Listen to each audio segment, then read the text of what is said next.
Frank Bonada here for LowKick MMA.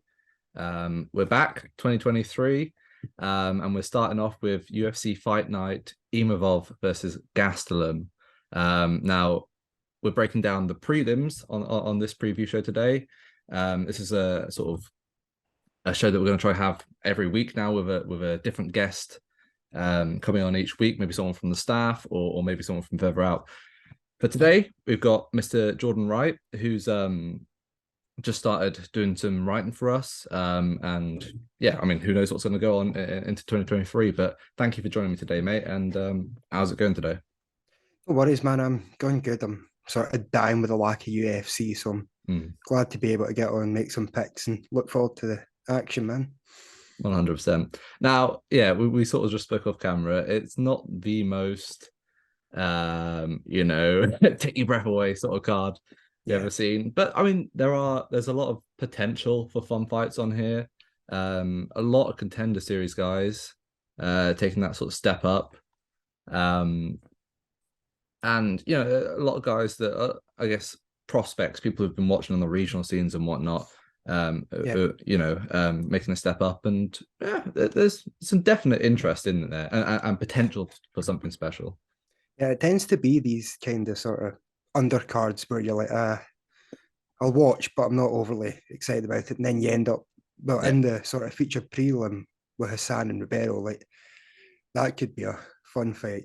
Absolutely. Well, let's get stuck into that feature prelim. Abdul Razak Alhassan, he's been around for a minute now in the UFC, fighter sort of with a reputation for devastating power, but then also a gas tank that really does run out in the later rounds. He's taken on Claudio Ribeiro, who is a contender series guy. He is an absolute knockout machine. Looking back over his footage, maybe not back to technique, but the man has power and seems like he has decent stamina. He's gone late before. And carries that power with him. So let's have a look at the line for that. So, I mean, it's dead even as far as I can see on my book, -110, -110. What's your read, and do you have a side going into this one? I'm really hesitant on this one. Watching Ribeiro on the contender series, his performance was a strange one. It just seems so explosive, and he's got that power though. He's fighting Hassan, who is not looking at his best recently, but we all know he's someone who's powerful and he has moments of brilliance in the UFC. But I might be leaning towards the sort of new guy coming in with a bit more momentum on his side, because in a fight like this, where it is sort of explosive power meeting explosive power, it might just be the guy that's going to assert himself best in the fight, I guess. Do you know what I mean? Mm-hmm. Yeah. One of the things that I sort of like noted down when I was looking at it is two fighters who are very good at being the hammer.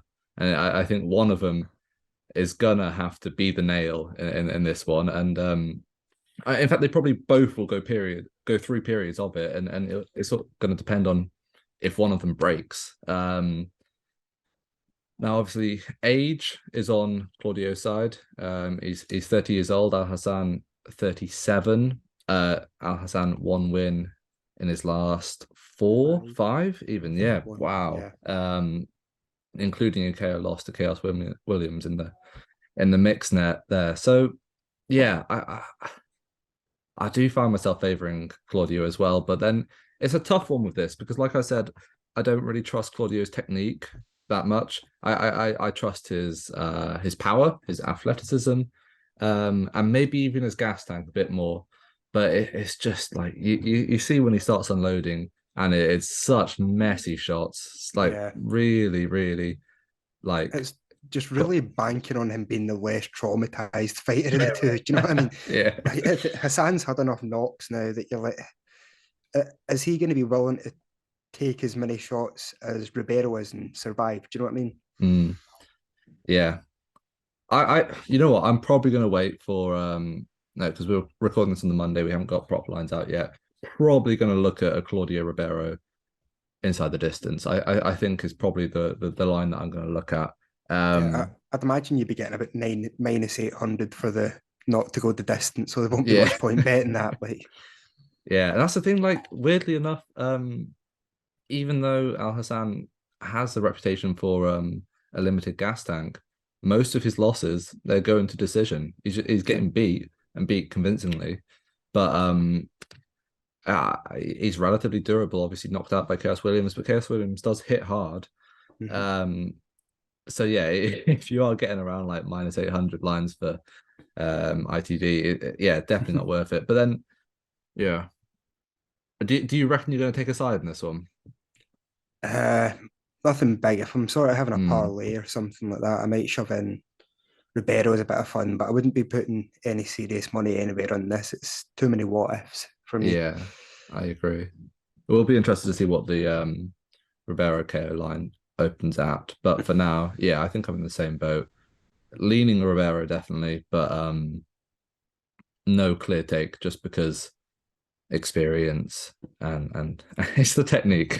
Just Yeah, watching those videos, the blitzes. you want to bet on Ribeiro, but you don't really know what you're betting on. Like, Yeah, absolutely. Um, but moving on, one man who I think you probably do know what you're betting on is Mateus Rebecki. Rebecki, yeah. yeah, Now his UFC debut, another contender series guy. This guy's been around for a minute. Like he's one of those big yeah. sort of prospects outside the UFC who a lot of people have their eye on. Rebecca's taking on Nick Fiore, 6-0 prospect. Um, like a good prospect, I think, but like maybe a little bit too early for the UFC. Or at least at this level, the guy's fighting as a vastly more experienced guy Yeah, that's fought in high level fights. The guy that he beat to get into the UFC, as in Nick Fiore, was 5-19. yeah, I mean, I get it. Like sometimes there's a shortage of fights, but I don't look at that and then think this should be his next fight. Do you know what I mean? I absolutely. think this might be a dominant grappling display. I think. Yeah. I also want to point out, yes, Fury's first oh no, the win that got into UFC over Steven Stengel. Yeah, 5-19. He also has 2 wins over Jay Ellis, the man who holds a record right now of 16 and 106. And he's two of your wins out of six are against Jay Ellison, another one's against someone that's 5-19. Yeah. Yeah, I Uh, think I'm good where I'm at on this. yeah, and then another win over a 3-9 guy as well. So he only has 2 wins over guys with winning records. And that Um, was barely. yeah, yeah. So I mean the side is clearly well, yeah, it's definitely Rebecca in my opinion. The only thing is there, obviously the The line price. minus 700 on Rebecca right now, plus 500 coming on Fiore.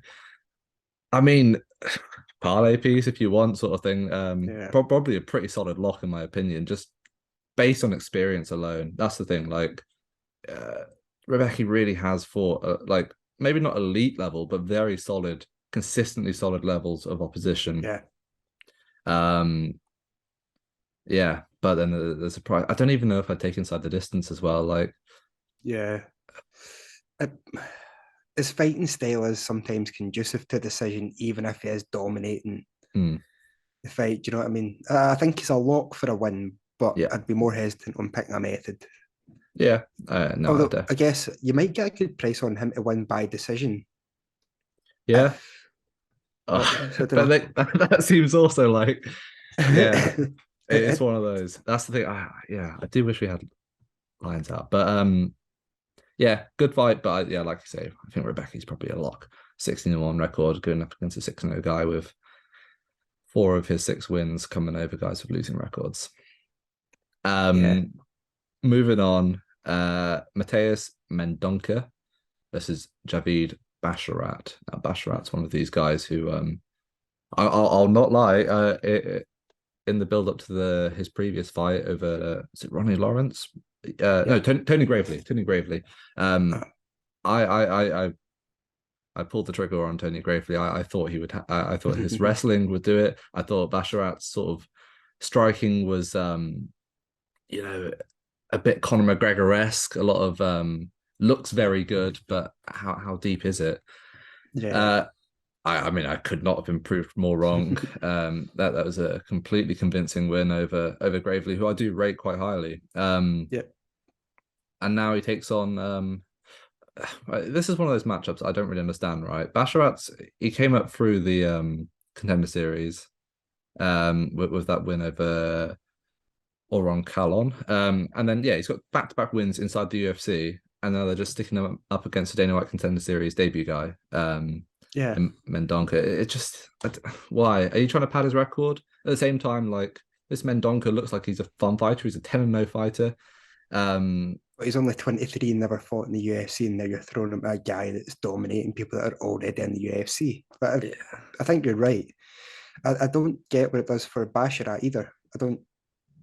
But No. he looks as though he's on his way up. If he just lost 2 fights, I'd understand him fighting a contender series debutant. But yeah, at the moment, I don't get this fight, really. With that being said, Basharat looks like a pretty easy bet, doesn't it? Yeah. The only thing is Mendonça does hold power in his hands. That's another reason why I'm like, it's such a almost a lose-lose for Basharat, because Yeah. what's this win going to do for him? First of all, what he'll fight another, I don't know, guy 3 fights into his UFC career. And at the same time, this guy does come in with legit power in his hands. Mendonça, I watched his not his UFC debut, his contender series performance. He got a round one finish. I mean, I must say I haven't watched too much tape of his regional scene stuff, but he's got a good few finishes on like compete mainly Future FC. It just seems like a high risk situation. Yeah, I definitely back the Basharat side, but Yeah. I don't know. These sort of matchups are the ones that annoy me.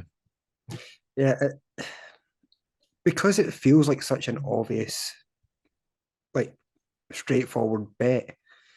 These are always the ones you end up getting caught out on, but Yeah, some guys end up being a sleeper pick. He's came out and knocked Basharat out, and he's a world beater. But I can't see it. Basharat, I think he's getting better and better each fight. yeah. Should be a straightforward job, but yeah, hate these fights too.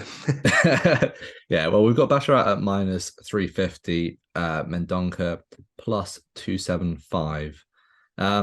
Yeah, I mean, again, yeah, well, obviously you can't really play Basharat straight at that price, so you're looking at parlay pieces again, and that's kind of like the narrative of this prelim card, to be honest. Like big clear favorites at very. I mean, would you even call it a wide line? It's probably fair enough. The guy's got 2 fights in the UFC and looked great fighting against David Tom. That's annoying when they get it right. It's hard to make money that way.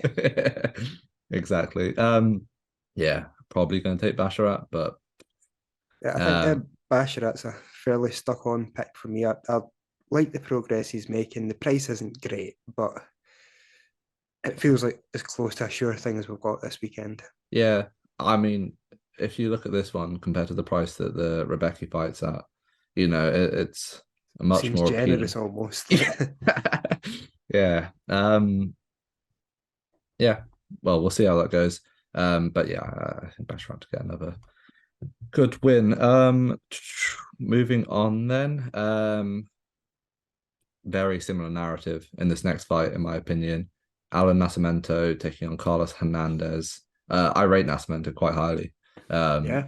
I think what he did against Jake Hadley was really impressive, especially how impressive Jake Hadley went out and looked against Candelario in his next fight. The fact that Nascimento was able to dominate him on the ground sort of speaks volumes. So yeah, very impressed by him. And it's another UFC debutant. Oh no, it's not. It's not her. He's got one win over Victor Altamirano, split decision win. Yeah, for that doesn't really count for much. Yeah, I mean, let's have a quick look at that line. We've got Nascimento minus 350 once again, plus 275 for Carlos Hernandez. I feel good about Nascimento just going in there, dominating, probably taking top control. and winning out. Like I don't know. Jake Hadley, even though he got dominated in that last fight, he is a very elite ground fighter. Yeah. Maybe that's why Nascimento went for a more sort of safe approach in that fight. Carlos Hernandez, less experienced, 8-1 record. I don't know. I just feel like it's a mismatch. I feel like Nascimento can just dominate this fight on top. I don't know if he'll go for the finish, but I feel like it's his fight to lose. I agree. Hernandez wasn't particularly impressive in his debut, although I don't think he's a bad fighter either. Mm. Nascimento, as you say, against Hadley, that's an impressive win. Yep. But if you look at just before that, he was losing to the likes of Paiva and stuff like that. And I don't know, you just have to catch him in the right day, in the right mood for Nascimento. This is one of the ones where Hernandez doesn't really seem to have a clear path to victory. So yeah, I'd be keen to stay on the same side as you here. Nascimento, probably a fairly dominant performance against someone who's a level or two above.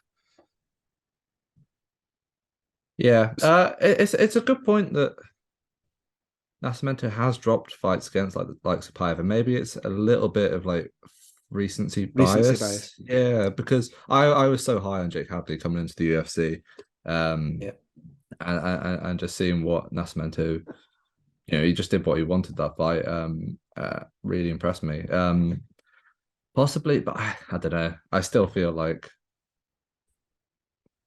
maybe this is one I'm going to get proved wrong. I think I'm getting cold feet on it now. Well, the stats sort of back you up. I think accuracy, defense, and less strikes absorbed all in favour of Nascimento. The only thing Carlos Hernandez seems to do better in the striking department is throw more, but lands less. Do you know what I mean? So I think it on paper, it looks like Nascimento's sort of got him on this one. Yeah, I probably will take Nascimento in some sort of maybe a Basharat Nascimento parlay.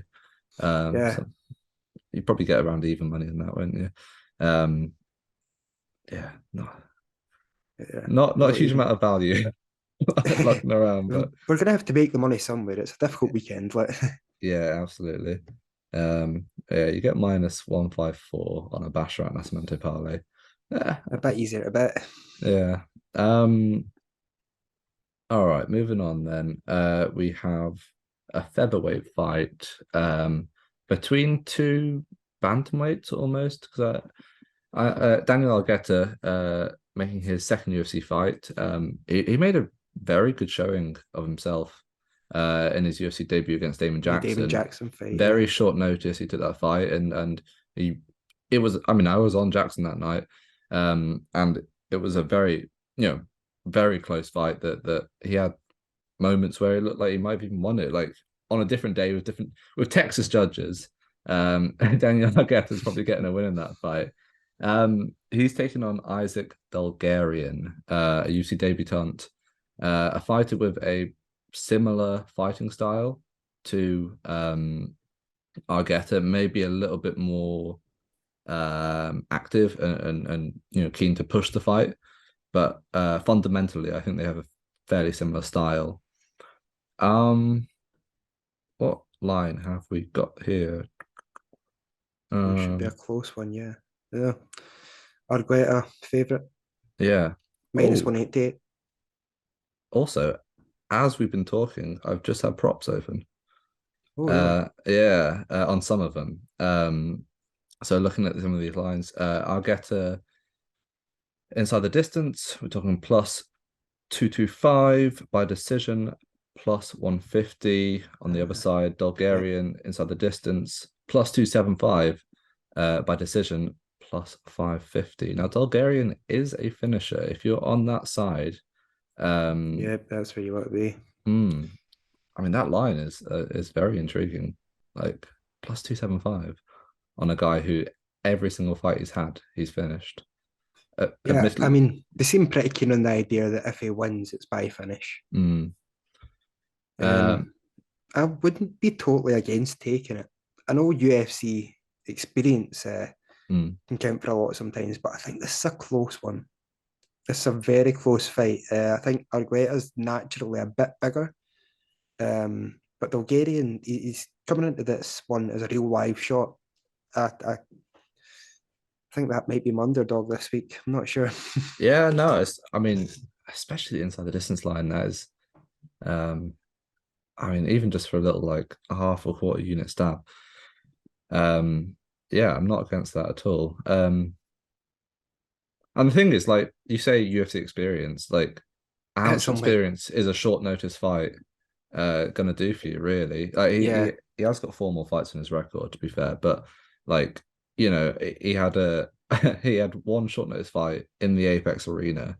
It was a decently tough fight though, and he managed to come out of it looking as good as you could expect. Absolutely. I think it's only fair to say that this is a downstep opponent. No disrespect to him, but like Damon Jackson is a UFC fighter at this point. Do you know what I mean? Well, he's fighting a ranked fighter on this card further up. Damon Jackson versus Dan Ige. Yeah, Ige's number 13 ranked. You know. Yeah, you know, I maybe talk myself at my own bet here. I'm taking the knockout. Yeah, I think there's just value in it. Just for like a small, like not going heavy on it, but like for a fighter who has 100% finish rate, if you're getting plus 275, and that's inside the distance, it's not even just KO or sub, it's both, you know. Especially on a card that's hard to find underdogs on. Do you know what I mean? Yeah. This is one of those cards where you wouldn't be surprised if it was a clean sweep of favourites. Yeah, 100%. But yeah, because the only close ones, you actually have 50-50 lines. So it's that's not even underdog. Yeah, I mean, even if you look on the top of the card, which myself and Murdo will be breaking down soon, guys like Umar on there, huge favorite. Imavov, I'm not gonna lie, I don't mind Kelvin Gastelum's decision line. I feel that Kelvin Gastelum was probably going to be my underdog before it came on that. So I was like, yeah, disrespect. Absolute disrespect. Yeah. Also plus 275 Kelvin Gastelum by decision. Yeah, definitely take that. All right. Well, finally we've had some interest at least. Like rather than picking the favorite each time, at least there's definitely a solid argument for Dulgarian in that one. We will move on to a flyweight fight. Jimmy the Brick. He is back after I think like a year and a half off. Taking on Charles Johnson, who obviously this is one of the most sort of fun fights on this prelim card, to be honest. I really like this fight too. This Jimmy Flick would be my pick had he been active. I really like him as a fighter. I think he's talented. I think his jiu-jitsu is different from most. He's explosive. But Charles Johnson, he's a fighter. He's a dog, man. He's always in his fights and he's always looking to finish. I think it's a tough fight for Jimmy Flick to be coming back to. I agree. The Makayev performance is the one, even though he lost it, that's the one that makes me really lean to Charles Johnson, just how tenacious he was in getting back to his feet. Makayev's probably one of, there's a lot of hype around Muhammad Makayev, but the one thing you can say about him is he's an incredible wrestler. He really is. That's his bread and butter.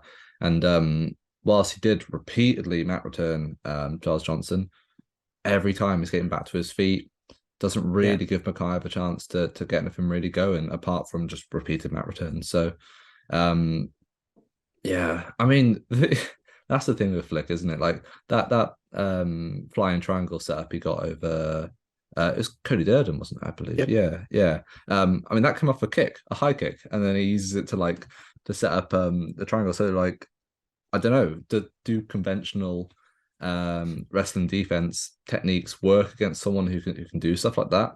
No idea. However, like you say, I just don't know. I feel like Charles Johnson's got something there. He's been active as well. That's the thing. Like, retired Zalgas, lost to Makayev, and then also knocked out Carlos Mota in 2022. Even though it was on an LFA, it's still like an impressive win because Mota's a solid fighter. But then there's the line, isn't it? It's so wide again. I know that's. I would not be against like taken Johnson by knockout and Flick by submission in the same sort of, smaller units and breaking it up a bit, because Jimmy Flick, he could sub. Yeah. I don't know what we're getting for straight submission, but just for Jimmy Flick to finish plus 500. Whoa, that's a big line. Yeah, it's the time off, isn't it? It's so hard to like back after that. I always tell myself that like active fighters are the ones who should be batting. So I'm probably, unfortunately, going to be taking Johnson to finish at minus 138. I think that's minus 138. It probably is the way to go. I don't know why. There's something about me that just wants to like support, not even just in this fight, just in general. Just I want to support Jimmy Flick. I like him. Besides everything else, Jimmy Flick's a pretty good name. Yeah, Jimmy the Brick. I was excited to see him coming back, but I just think it's a tough one against a really active guy that's tough to sort of keep down. And I suppose if you're looking at stuff in Flick's favor, this is short notice for Charles Johnson. Not massively short notice, but obviously Jeff Molina was the original guy. Yeah, and obviously Glory MMA and all that. Put that fight to bed. I believe that was the reason why. Topologies just have reason Molina withdrew. I swear I seen someone else from Glory fighting on this card. No. Is it Nick Fiore? I'm not sure about Nick Fiore, but I know Isaac Dulgarian. He moved camps. He left Glory. Yeah. Are they enforcing this rule then? Anybody associated with Glory can't get in? I don't know, or maybe it's just like behind the scenes, just heavily suggested. But that's the thing. Like we don't see this sort of stuff. To be honest, we had a recent interview with Isaac on the channel. I wish we'd asked him about that, but he seemed to sort of like as soon as it came up in conversation, he seemed he didn't want to get into it too much. Just sort of you don't want to corner people and sort of force information out. Yeah. But then again, just looking at Flick's record, does have 5 losses, and as far as I can see, at least 4 of them came by KO. Came by KO inside the distance. One of them, it just says loss. Is lost to Tim Sosa. I love those ones when they've been like fighting someone at a bar and they put it on the record. So maybe the Johnson finish. Not bad. Yeah. And then the last fight on the preliminary card is Priscilla Cachoeira versus Sijara Eubanks. I find it strange that we've got so many like debutantes and whatnot littering the rest of the card going up, and then like the first 2 fights of the night are like 4 of the most experienced fighters they have in terms of like UFC records and whatnot. Proven entities. Yeah, exactly. But we have Cachoeira, former title challenger. She fought Valentina, didn't she? Was that for the title? I think it was. Maybe not. I can't remember. No, it wasn't. It wasn't for the title, I don't think. Yeah. Anyway. Cachoeira versus Sijara Eubanks. Looking at the line, Cachoeira comes as a plus 170 underdog. Eubanks minus 200 favorite. Probably one of the more reasonably priced lines, to be honest. Eubanks is quite good when she gets top control, and she's also fairly durable. And I think Cachoeira's best path to victory is on the feet.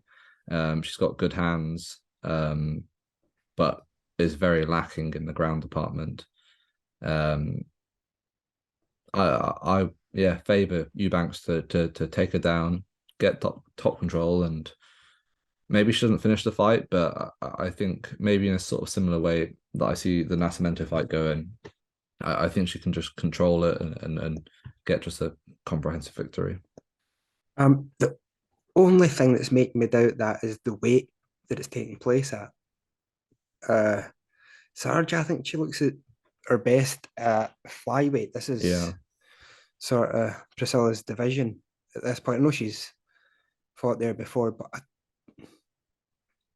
I think unfortunately Priscilla's going to win this one by decision, just based on the fact that Eubanks has been jumping about weight classes a lot. I tend to prefer seeing fighters move down than move up.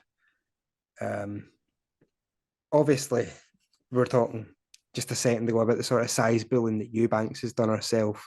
She's not going to have that advantage anymore. She's not fought in about a year. 37 now, so I think, well, I just surprised myself. Turns out she's got a longer reach than Priscilla. I was expecting always the case. Every single time it's the case. Yes, it's 67 inches is quite a large reach for someone at 5'4", isn't it? Yeah. But yeah, still, I'm going to be going with Priscilla on this one to take a decision. Okay. Right. At least we're on different sides for at least one fight. Finally. Yeah. I just think Cachoeira's lack of a ground game is going to be her comeuppance in this one. I mean,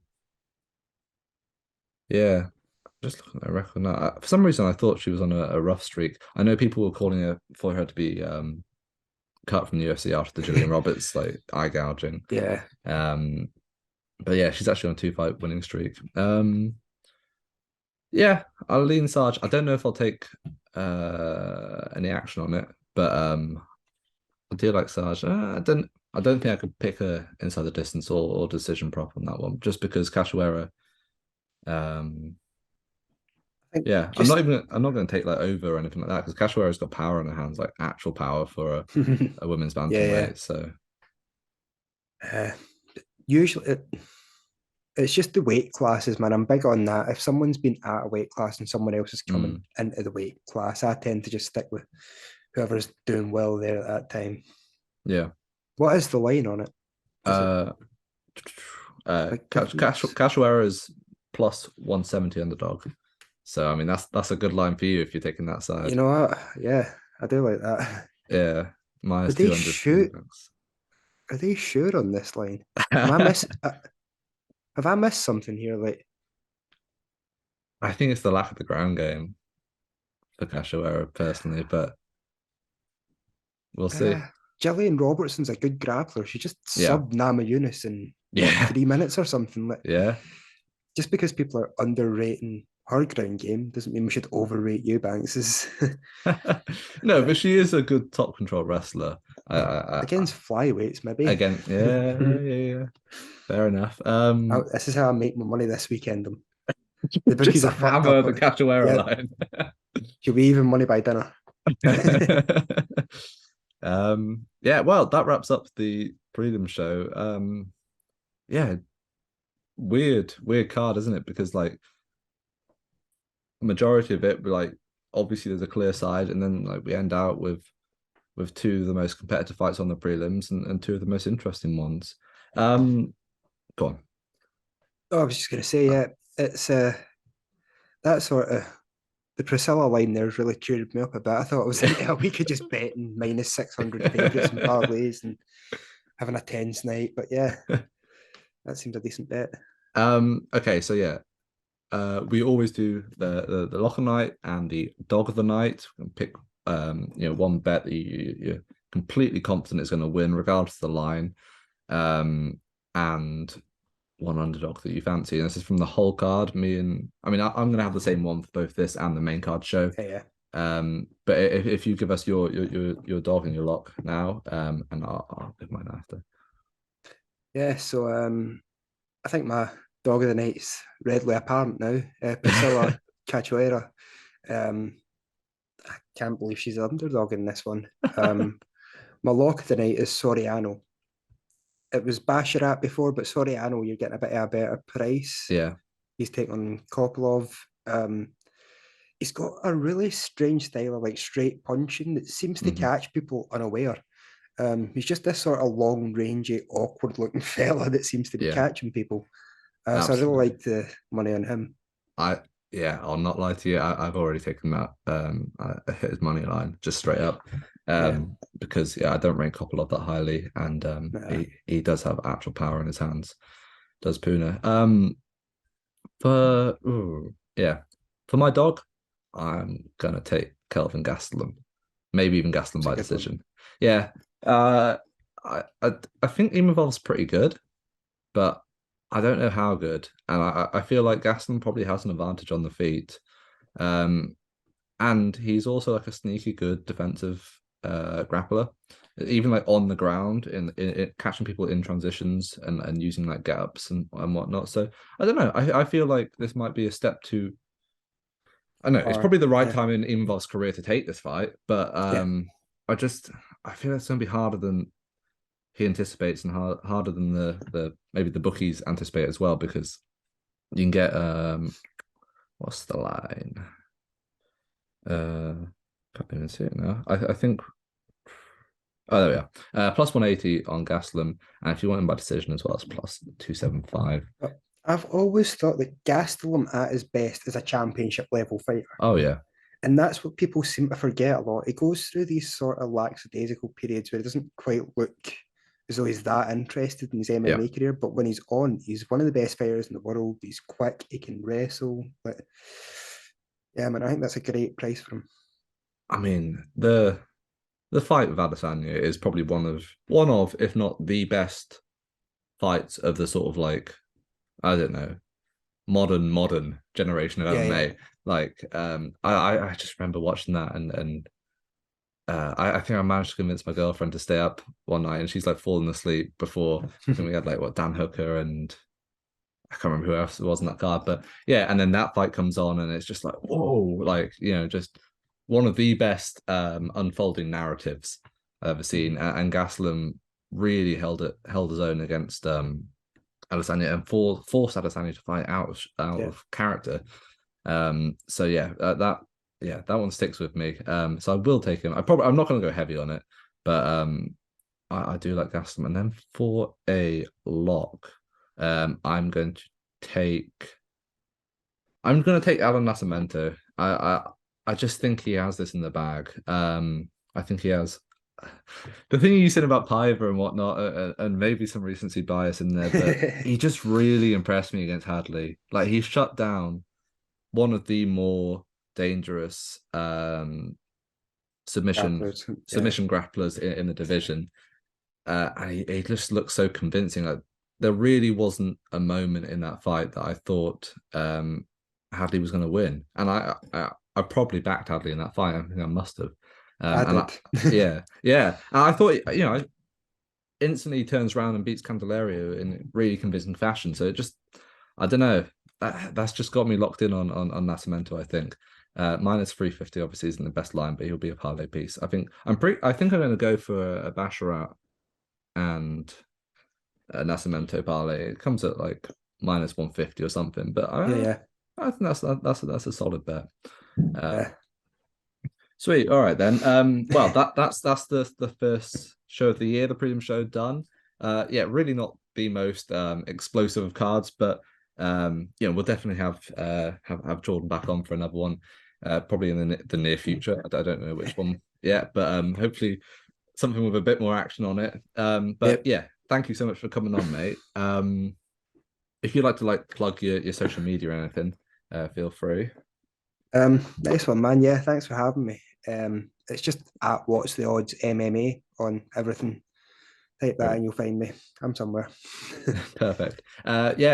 Also check out the LowKickMMA YouTube channel. The site itself, Jordan started writing, like I said before. There's always stuff from me, Murdo, Ross, all the rest of the team going up there. Stay tuned. Next week we've got UFC Brazil. Make sure to subscribe to the LowKickMMA YouTube channel for all the latest news, event previews, and interviews with some of the biggest stars in MMA.